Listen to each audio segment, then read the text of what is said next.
Hello everyone, and welcome to my channel. I hope everyone is having a wonderful day. Before we begin, please hit the subscribe button and give this video a thumbs up. General Hospital spoilers state that Ross Cullum has been attempting to tie up some loose ends, but he still has a problem because he doesn't know where Valentine Cassadine is. However, Cullum intimated that Valentine had left behind two very valuable hostages. As the June 24th episode concluded, the ABC soap shifted to Carly Spencer and Charlotte Cassadine in a dramatic split-screen scene. Cullum understands how much Charlotte is to Valentine, and he has a feeling Carly is equally important to him. It's clear that Cullum is planning a kidnapping, therefore we should consider the potential that Carly and Charlotte will become Windermere's latest prisoners. If Carly breaks in with Lucas Jones, she may essentially deliver herself to Cullum right away. Instead of reuniting with Jocelyn, Carly may be held captive, as may Lucas if he is also arrested. Cullum might easily have one of his filthy agents grab Charlotte. Charlotte may easily find up in captivity, depending on how things turn out. In fact, Cullum's preparations may be derailed before his double hostage plot can be carried out fully. Cullum is unaware that Valentine is in Geneva, exposing all of his dirt to Z, the head of the WSB. That information could mess up the plot and cause Cullum to quit Port Charles sooner than he intended. Regardless, the situation on Spoon Island will eventually spiral out of control, and Cullum may die. Jocelyn will play a significant role in a serious showdown, so stay watching to see Cullum driven into a potentially lethal corner. Are you excited to watch Cullum's downfall? Do you believe this JH villain has overstayed his welcome? According to General Hospital spoilers, several Cullum-related surprises are still in store for Port Charles, so keep an eye out for all the twists and turns. Carly Corinthos Spencer squeezed her car's steering wheel tighter than required as she drove through the winding roads just outside Port Charles. Charlotte Cassadine sat next her in the passenger seat, her face buried in her phone while she furiously texted her friends. It began as a simple favor, Carly picking up Charlotte after a ballet rehearsal when Valentine was called away on one of his mystery business travels. But Carly's bad feeling had only gotten stronger since leaving the studio. Something felt strange, like eyes watching them from the shadows. The attack occurred without warning. A black SUV swerved in front of them, causing Carly to slam on her brakes. Before she could respond, masked men wrenched the doors open. Charlotte shrieked as rough hands yanked her from her seat. Carly battled like a survivor, landing a good blow to one of her attacker's jaws, but a towel soaked in something hideously sweet clamped over her mouth. The world distorted and then went black. When Carly awoke, her head throbbed violently. She was in a dimly lit warehouse with her wrists fastened to a metal chair. Across from her, Charlotte awakened, her eyes wide with dread as she took in her surroundings. "Carly? Where are we now? What happened?"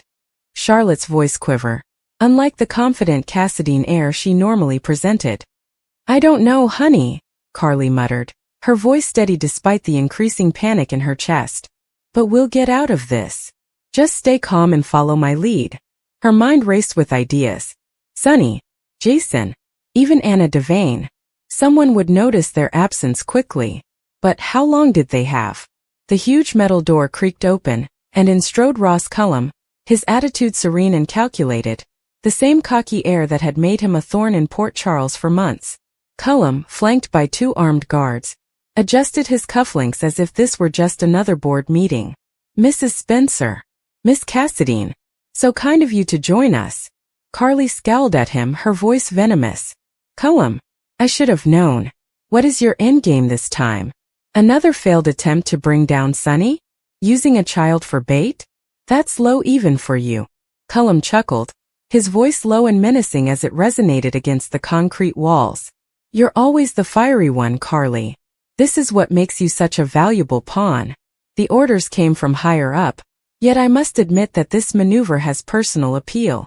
Charlotte represents the Cassadine heritage, which has been interfering with our operations. Charlotte shrank back in her chair, but her steely eyes revealed her Cassadine heritage. "My father will destroy you. Valentine does not forgive readily." "Ah, Valentine," Cullum said, gently circling them. "He's been a bother siding with the wrong people. However, with his daughter missing, he will be distracted enough for our plans to proceed. Jen Sidwell offers his respects, by the way." This operation has his full support. Carly remembered her tangled past. She had weathered innumerable threats, including Jerry Jacks, the Metro Court hostage incident, losing Michael briefly, struggles with Nina, and endless cycles of love and grief with Sonny. But pulling an innocent girl into it sparked a protective outburst. She gently tried her ties, feeling for any give. You will not get away with this. Port Charles has eyes everywhere. Jason Morgan is probably already tracking us, Cullum said, his smile faltering for a single second. The enforcer's return complicates matters for the crooks operating in the shadows. Morgan is formidable, I'll admit that. But even he cannot be in two places at once. While he chases ghosts, you two will assist us in sending a message. The hours passed slowly in the cold warehouse. Guards brought little water and no food, leaving the hostages malnourished. Carly utilized the time to reassure Charlotte, telling her stories about her own previous escapes to boost the girl's confidence. I've been kidnapped more times than I can count, Carly said with a wry smirk. The trick is to never let them see you break. And support is always available. Charlotte nodded, her anxiety mixed with determination. She discussed her difficult family, her mother Lulu, her grandfather Victor's history, and the burden of being a Cassadine. I expected everything to return to normal after moving back in with Papa. But nothing in Port Charles is ever regular. Meanwhile, back in town, sirens were already going out. Jocelyn Jacks was the first to notice when Charlotte did not respond to texts. She informed Michael about her mother Carly's absence, and he immediately called Sonny. The Corinthos compound buzzed with bustle. Sonny strode around the living room, his face a mask of controlled wrath. Cullum, that jerk has been out to get us ever since he arrived. If he has Carly. Jason Morgan arrived quickly, authoritative as always. I have leads on a warehouse district related to Sidwell's cargo. Lucas is already on his way with some subtle contacts from the hospital. Carly's brother, Lucas Jones, had been drawn into the conflict despite his medical job. His attachment to the family was strong, and the notion of his sister in peril sparked a rare fierceness in him. Valentine Cassadine stormed in shortly after, his usual polished demeanor broken. Charlotte is my daughter. If Cullum hurts one hair on her head, I will burn his entire organization to the ground. The Cassadines and Corinthos established an uneasy partnership out of need, putting old grievances aside for the sake of rescue. The group pored over intelligence. Anna Devane supplied WSB-related information indicating that Cullum's orders were part of a bigger power play, aimed at disrupting Port Charles's criminal and legitimate operations in order to gain control of important territories. He's been manipulating events for months, Anna warned. This kidnapping is intended to sever alliances and force mistakes. As night fell, the rescue squad assembled. Lucas and Jason focused on one entry, while Sonny and Valentine planned a distraction. Jocelyn persisted on providing assistance from the command center, her concern for her mother and young Buddy evident. Mom's tough, but Charlotte, she's just a kid. Inside the warehouse, anxiety rose. Cullum returned for more mocking, disclosing more than he should. Your dear Sonny believes he runs this town. But without you, his empire falls. Charlotte's disappearance will lead Valentine into a trap we've set for weeks, he said, leaning closer to Carly. And don't expect your hero Jason to save the day. We have backup plans. Carly fired back. You underestimate the people who adore us. That's always been your mistake.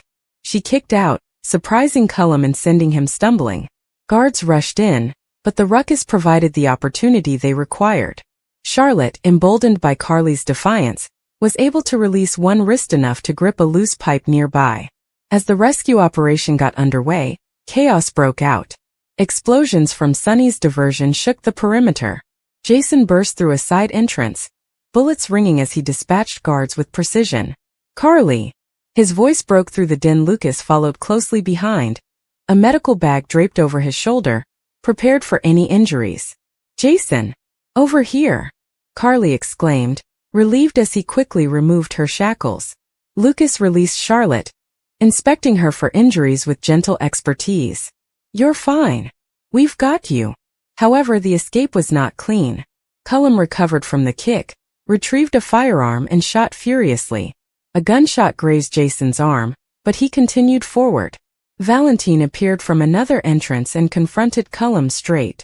"Where's my daughter?" The two guys engaged in a savage battle, years of rivalry spilling over. Carly sheltered Charlotte as they approached the exit. "Stay low." Bullets flew by, and one guard nearly reclaimed them before Sonny took him down. The group pushed their way to the waiting automobiles, their hearts racing. In the getaway car, Carly clutched Charlotte firmly. "We did it. You were so brave," Lucas drove, looking in the rearview mirror at his sister. "You terrified us, Carly. When I heard you and Charlotte were taken." His voice trailed off, sorrow-heavy. The brother-sister bond had grown stronger over the years, particularly following their shared family hardships. Back at the safe house, emotions were strong. Charlotte reunited with Valentine, who pulled her close and whispered promises of safety. Sonny drew Carly into a strong embrace, their tumultuous on-again, off-again romance erupting in the moment. "I thought I lost you again." Jason, bandaging his wound with Lucas' assistance, exchanged a knowing look with Carly. Their history was rich: friendship, romance, and unwavering loyalty. "Cullum won't stop," Jason stated gently. "This was just one battle." Indeed, the aftermath posed fresh threats. Cullum had fled the melee, swearing vengeance in a mocking phone call to Anna. "It's not over. Sidwell and I have plans that extend far beyond one kidnapping." Investigations found that Cullum's orders were linked to greater worldwide dangers, possibly involving the WSB's rogue members. Carly returned to routine in the days that followed, but the incident left lasting scars. She spent more time with Charlotte, resulting in an odd mentoring. The girl expressed her dread of living up to the Cassidy name. Carly laughed. "I don't want to be like the others, always scheming." "Then don't be. Forge your own path." "I've recreated myself more times than I can count." Lucas was dragged deeper into the family's environment, his medical abilities being used not only to save lives, but also to cure the psychological toll. He and Carly had late-night conversations about their mother Bobby's legacy, and the strength she put in them. "We survived, Lucas. It's what we do." Jocelyn confronted her own emotions, relieved but indignant about the constant threats. She relied on her relationship with Dex and friends for support, while also concerned for her mother's safety. Sonny increased security, fighting with Carly over her independence. Their disputes were heated, yet the love underneath them endured. Valentine, for his part, relentlessly followed leads on Cullum, briefly allying with Anna. Charlotte's experience made her more cautious, but also brought her closer to the Corinthos family. The heroic rescue sparked talk in Port Charles, cementing relationships between unusual factions. However, the shadow of Cullum loomed. Reports surfaced of him regrouping with Sidwell to plan the next strike. Jason went underground to acquire information for his wacky new plots, which involve old WSB connections. Carly went to the warehouse site with investigators to piece together evidence that may eventually bring Cullum down. One evening, as the sun sank over the bay, Carly and Charlotte stood on the docks. "Bad folks like Cullum believe they can control everything, but they forget we fight back together." Charlotte nodded, a faint smile emerging. "Like a family." The phrase hung in the air. In Port Charles, family was complex, shaped by blood, choice, and circumstance. Carly's kidnapping with Charlotte had established new bonds, reminding everyone of what was important among the continuous drama. However, survival was never guaranteed. Lucas expressed his unset anxiety, while treating Carly for a minor injury later that week. "Next time it might not go as well. We need to be smarter," Carly agreed, but her eyes retained the restless fire that marked her. "I'm not going down without taking them with me." Cullum's latest action was revealed via a cryptic message. Another threat, this time aimed at more innocent people. The town braced. Sonny organized a meeting, Jason planned for battle, and Valentine protected his daughter. Carly and Lucas coordinated civilian assistance, their sibling bond shining. In a tense confrontation at a neutral site, hints of Cullum's endgame were revealed. He wanted control of the piers, the removal of key actors, and chaos to benefit from. But the unified front, Corinthos, Cassadine, and Morgan, proved formidable. A sting operation almost caught him, but Cullum slipped away again, wreaking havoc in his wake. Carly reminisced on her life while sitting with Sonny one calm night. Threats like Cullum tested her resolve as she matured from a boisterous young woman to a formidable grandmother. "We've survived worse," Sunny replied, clutching her hand. She leaned into him. "And we'll survive this." Charlotte thrived under the extra safety, and her friendship with Jocelyn became stronger as they exchanged experiences. Lucas balanced hospital shifts and home issues, demonstrating his significance beyond medicine. The community rallied, including friends, rivals, and allies, demonstrating Port Charles's resiliency. As the weeks and months passed, Cullum and Sidwell's danger maintained, as did the determination of those they targeted. Carly's encounter with Charlotte became a watershed moment, a narrative of bravery, surprising friendships, and the indestructible spirit of moms, daughters, brothers, and friends. The young and restless in General Hospital continued their story, with Carly at the center, ready for whatever happened next. The warehouse lights had gone out, but the fight for Port Charles was burning fiercely than ever. Cullum may have ordered the kidnapping, but he underestimated the ladies involved, and the men who would go to any length to get them home. In the end, survival was about more than just breaking free from restraints. It was also about the relationships that kept them together through every storm. Anna soon arranged an unofficial investigation with Dante. Although the police were following conventional protocols, Anna felt they couldn't afford to waste critical time. Every minute raised the risk. Their initial breakthrough came from a security camera near the seaside. The video showed a dark SUV following Carly soon before she vanished. Unfortunately, the license plate was purposefully concealed. Jason immediately recognized the vehicle's style. "I've seen that kind of operation before," he said. "Professional. Planned. Military precision." Sunny refused to stay on the sidelines. Despite repeated warnings from those closest to him, he activated every trusted contact he had in Port Charles and beyond. Whoever had grabbed Carly would soon realize they had made a fatal mistake. Charlotte gradually regained consciousness within a dimly lighted room.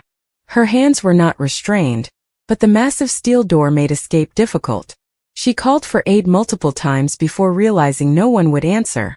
A few moments later, another door opened. To Charlotte's surprise, Carly entered under the careful gaze of two armed guards. Charlotte's face flushed with relief as she ran toward her. "Carly!"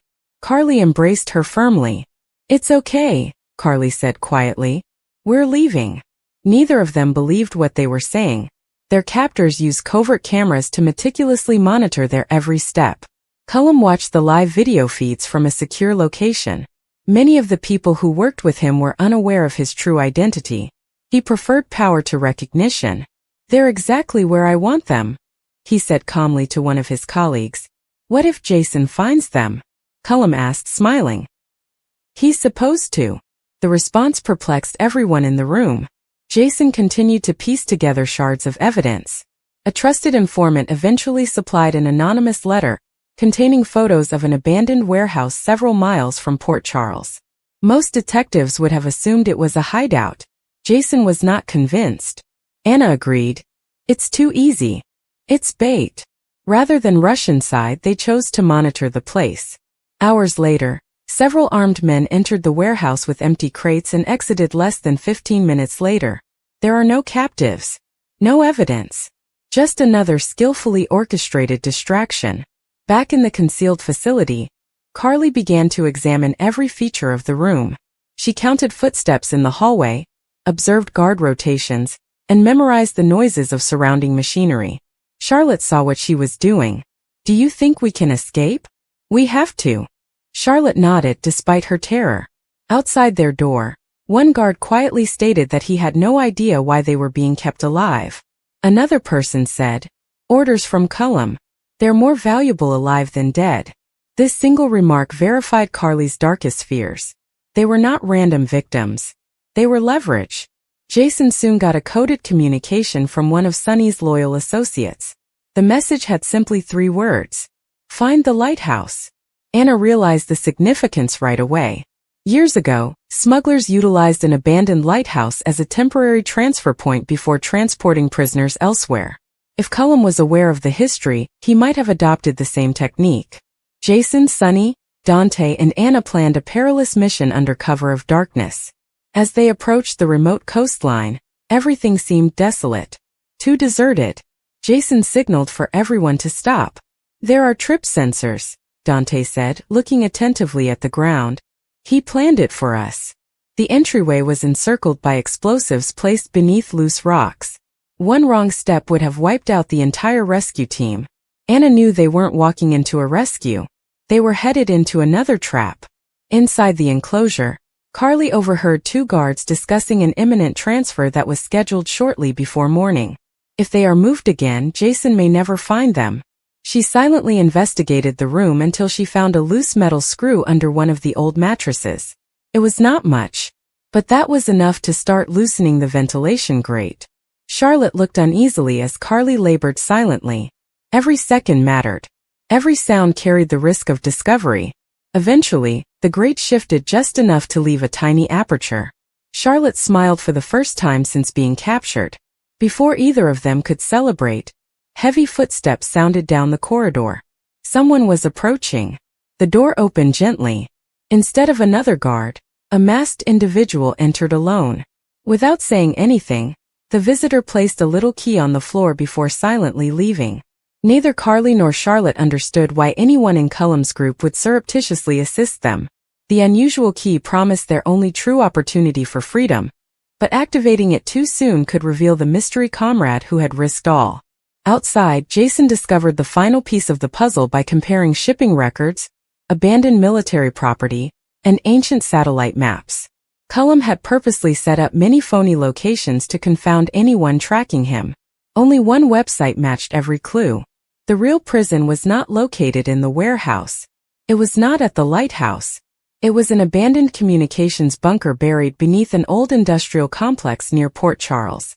Jason gazed at Sunny. This ends tonight. Neither man knew if they would arrive on time. Alarms suddenly went off throughout the bunker's passageways. Cullum discovered that someone in his own organization had betrayed him.